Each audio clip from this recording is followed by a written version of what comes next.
Okay, thank you very much for your time. Can you hear me talking? Good. So let's go ahead and begin this as long as you can hear me talking.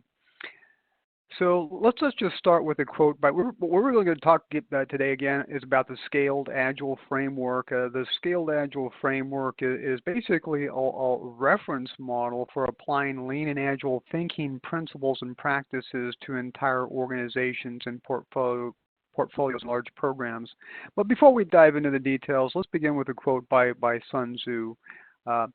He said something very, very profound. Quite a long time ago, he said, strategy without tactics is the slowest route to victory. That alone is profound. But then he followed that up by saying that tactics without strategy is the noise before the defeat. And this is sort of an age-old debate in business circles, especially in the United States for the last century, is what's more important, strategic planning to an organization or an enterprise or a Fortune 500 firm, or the tactical operational efficiency and effectiveness. And this has been an ongoing debate. What Sun Tzu recognized as a Chinese general, hundreds or thousands of years ago, was that you needed both. You needed to be good in both areas. You needed a good strategic plan, but you also needed good, operational tactics. And that's really what SAFE is all about.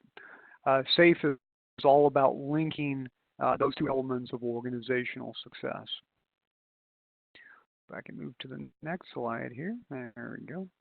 So what we're really talking about here today is portfolio management, or really enterprise management, a popular buzzword. It's not a buzzword, but it's a phenomenon in the industry, is this notion of business agility. And that means that the entire enterprise, the entire corporation, the entire government agency is agile. And another way of saying business agility is portfolio agility. And let's just look at a quick definition of portfolio management by the Project Management Institute.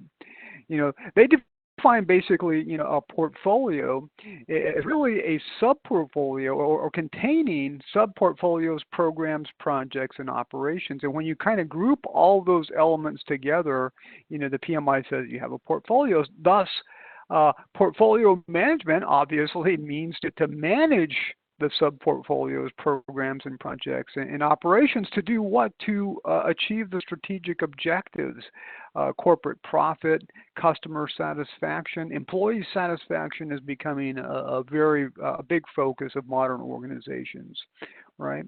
And then lower level objectives, obviously, like being more efficient, effectiveness, and creating both internal and external business value. So in the PMI's mind, portfolio management is sort of kind of linking the strategy, which is at the top, to the programs and projects, which are sort of at the bottom of the hierarchy. And don't forget those people that make it all happen, the organizational resources, right? Okay. And so portfolio management really, at least in PMI's mind, is to link these two elements, together, right? And SAFE, not to be redundant, sort of kind of brings those two elements together, like Sun Tzu, said. People will spend their entire careers, just focusing on one element of this. They'll focus on just the visioning, or just the missioning, or the strategic planning, or maybe they'll focus on just the portfolio management or the operations. We can't forget operations. That's such an important element of the portfolio, as well as the programs and the projects and the organizational resources. People, there are entire disciplines devoted to each of these layers.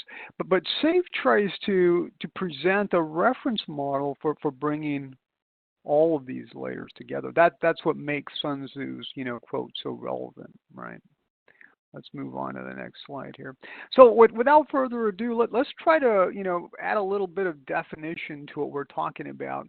We talked about, the notion of business agility or portfolio agility or enterprise agility Well, a new class of frameworks is starting to emerge, not just things like the PMBoK, the project management body of knowledge, not just things like the program management body of knowledge, not just things like the portfolio management body, but we're talking about reference models to address all the layers on that pyramid that we saw on the previous slide, right? So thus, a lean and agile framework by definition, is a support structure, a skeletal enclosure, a scaffolding platform, a model for addressing all those layers of the organization.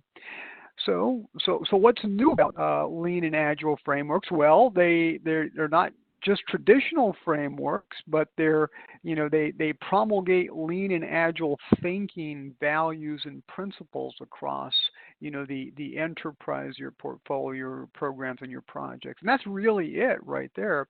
It's basically instilling lean thinking at the organizational, at the enterprise, at the portfolio level to maximize flow of value, to your market, to your customers, right? And doing this in a collaborative way, using teamwork and doing this iteratively and responding to change. That's sort of the notion of agility, right? Because the market is unpredictable, as we've discovered for the last 100 years. It's nice to have a 100-year plan, but what happens when market conditions change, or you learn what a true customer requirement is really all about.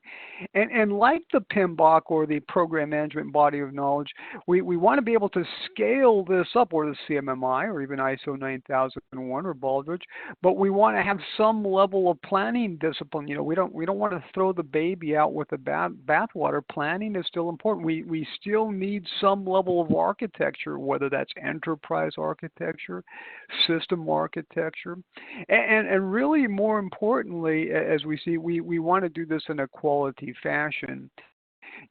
Lean and agile thinking sort of, had the reputation as being the best way to be quick to market with low quality products. But we want to be quick to market, but we want to make sure that whatever we deliver, whether it's a service, a product, or a service product, it's the highest quality, all right?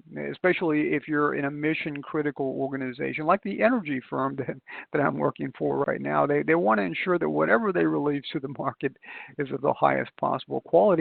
And when we do all the things on this slide, we'll achieve business value. And that's a very, very broad term. That could be shareholder value. That could be return on investment, revenues, profits. It could be employee morale. Right? Well, I think what we're starting to discover is that if your employees aren't happy, you're just not going to be a very, very effective organization, right? So I think we're starting to learn as a business community that it's really, really important to make sure that our employees are well cared for. And if you don't do that first, not last, you're just not going to be very, very successful.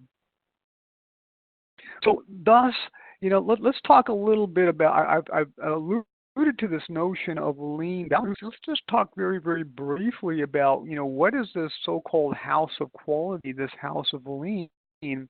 Well, we see these pillars like respect for people and culture, and I've talked about this several times. Who are these people? They're your customers, right? They're very, very important to us. We don't just want to sell bad products and services to customers just to make a profit. We want to give them high quality products of immense value, and we want to do it quickly. We want to satisfy them. We want to delight them, right? But it's also that internal culture as well. We want to make sure that we have a healthy, organizational culture, or we're just not going to be very effective. And we want to increase the flow of value, or speed up the flow of value. Think about Amazon, right? You can order a product on a Saturday or a Sunday night and have it on a Sunday morning or a Monday morning, right? Amazon is the example of flow, right? You find what you want, you get the best price, you get the highest quality, and you get this as quickly as possible, right? And you want to innovate, right? That's adapt to change, right? When you don't just want to push out low cost products that have no value, but you want to make sure that you have the ultimate competitive advantage, right? And obviously, at the heart of both lean and agile thinking is this notion of continuous improvement. You just have to continually retrospect and get better and better and